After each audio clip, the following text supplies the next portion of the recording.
Good afternoon, guys. Welcome to Liverpool FC Journal. I'm Owen W. James. Guys, this is your Liverpool news update.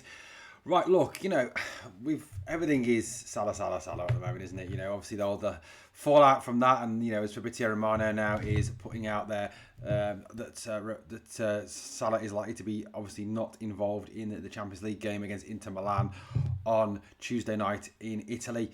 That's the story as it goes. Liverpool trained this morning. We wait obviously for Arne Slot's press conference at 6:45. Well, you might have already caught it, and you might watch this video after the presser. I don't know.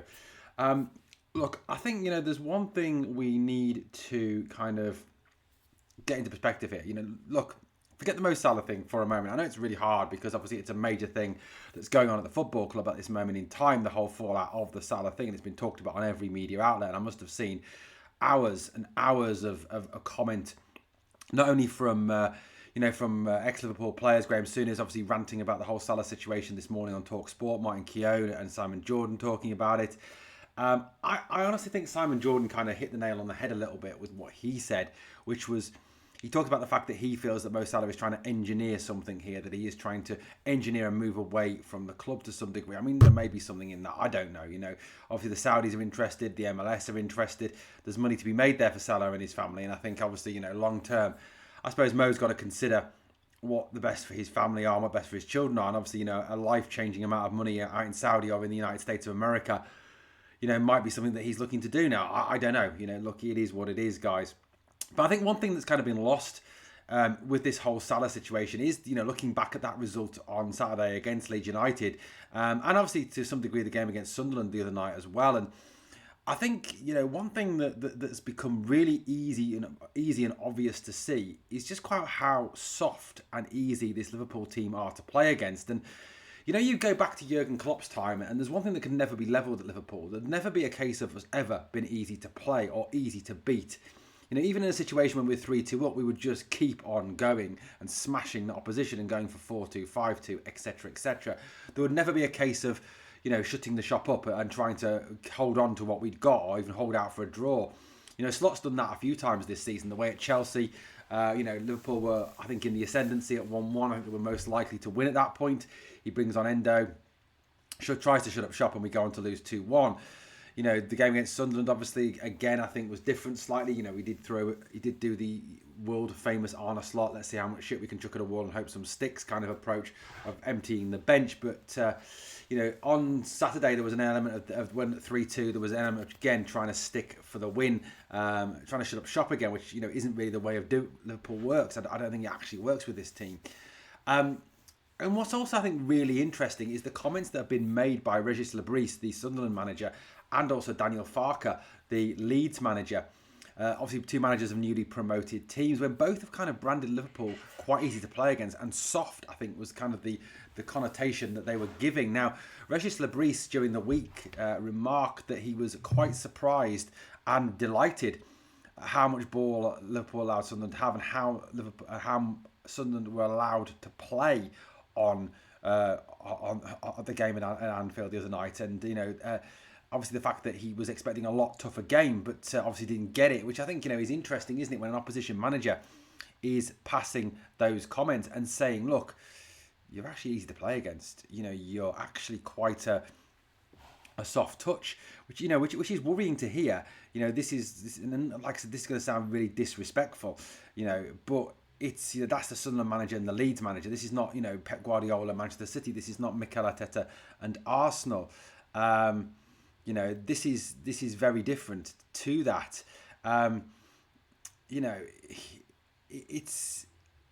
It's quite worrying. It's quite worrying, really. He was, like I say, he was very surprised at how they were allowed to play at Anfield. I think that was his comment. His exact comment was, this was it. He said, it was a good result for both teams. We started well. The first half was interesting with and without the ball. Probably we didn't believe enough that it was possible to score, and we did it in the beginning of the second half. I think we were even a bit surprised to have time and space to build up play. Probably they didn't expect to be at that level. So we spoke about this in the final third and the way it was possible to disturb their back line. That's quite telling, isn't it? we were a bit surprised the amount of time and space we were allowed on the ball. You know, if you go back to Klopp's time as the manager of Liverpool, the gegenpress, the full-on, in-your-face, come on, heavy metal football, let's go for it. You know, that wasn't there, and it never was there. There was no drive, determination, and fight to get that ball back. Now, you know, Daniel Farke has come out and talked about how at set pieces he felt that was an easy area to exploit against Liverpool, and how much practice Leeds do at set pieces. And obviously, they scored obviously from set pieces, a number of set pieces, and obviously got the result. And fair play to Leeds. But you know, this presents, I think, part of a wider issue at this football club. There is a real soft underbelly to this football club this year. There is no. There's no grit, no determination. There's certainly no, you know, bite in that midfield or even in the defence. And I think one thing that's kind of really been lost in this Salah comment was how weak the defence was on Saturday. You know, I think Virgil van Dijk and Ibou Konate in particular have kind of escaped an awful lot of criticism that would have been coming their way had Mo Salah not come out with what he said. Now, you know, I think the whole Salah situation has kind of taken over the agenda, hasn't it? And that's all that is being discussed. And I honestly believe that part of that thing is it actually saved Arne Slot. You know, the club, could have been considering, you know, Slot's future after that Leeds game, but then Salah says what he says, and there's literally no way they can sack him now, because they sack him, they look like they're kowtowing to player pressure, and that makes them look weak. So, you know, they're in that position. Now, you know, look, on Saturday, Ibou Konate was an absolute joke. He was absolutely dreadful. 100% awful. And I kind of get Salah's frustrations to some degrees, you know, that he's been left out and players like Konate are continuing allowed to play. But as I pointed out on the video the other day, who else do you play there? You know, the manager doesn't appear to trust Joe Gomez enough to play him there. So who do you put in that place? Who do you give that starting centre-half place to? You know, Ibou Konate, I mean, gives away the penalty for a needless foul on Willy Gnonto. You know, even the third goal to some degree, I know Gravenberch has a part to play in that goal, but if you actually watch the goal back, and the ball coming into the box, Konate ducks out of the way of the ball rather than trying to attack it and head it. You know, he doesn't seem to want to put his body on the line or throw himself in the way of the ball or block or go to people. Van Dijk has been very much the same this season. Again and against Sunderland, he did this on numerous occasions. He backed off. At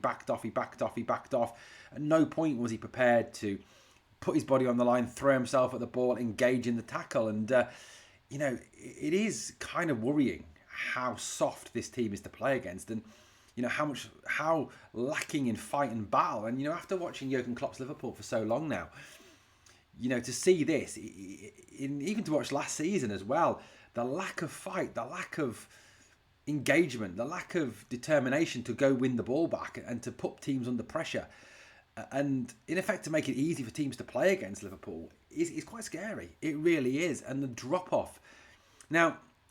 The worrying thing for me is I don't see this changing anytime soon. I really don't. You know, these are Slot's tactics, and for whatever you think, you know, whatever you think of Arne Slot, whatever you think of that, the tactics are quite clearly playing a part, as well as obviously, I think there's a bit of a disengage from players. I genuinely do. I think the players have kind of given up on Slot to some degree. You can see that from their lack of determination, their lack of fight, their lack of their want to get stuck in and win games. So it's a worrying situation the club are in, and like I said, I think it's all been lost in the whole Mo Salah furore. How bad you know this lack of fight has been, and how soft and easy this Liverpool team are to play, which you know worries you against the likes of Inter Milan, against the likes of Arsenal, which you know these are all games that are coming up. Obviously, Inter on Tuesday, Arsenal on the 8th of January. These are games that are coming up and worrying times for the club going forward. Now, look at the answer. I don't know what the answer is. You know, there's not as if we can make wholesale changes at the back, because, you know, Virgil van Dijk and Ibou Konate, who do you bring in? You know, like I said on the video this morning, you can't, I don't think, pair with Taro Endo and Gravenberch, or Endo and Robbo, or even Gomez and Robbo to some degree, or Gomez and Endo. I just don't see it as them being good enough long term, or even over a series of games, to be able to hold it together for Liverpool. But the problem is that Konate and Van Dijk are playing so badly. I think, like I said, they've been protected to some degree by Salah's words. So, guys, I'd love to know your thoughts. Soft, easy to play against. Is that a description you recognise? Certainly what I'm seeing from watching them play at this moment in time. Guys, thank you for watching Liverpool FC Journal. If you've enjoyed the content, please like, comment, share and subscribe. And I'll catch you on the next one.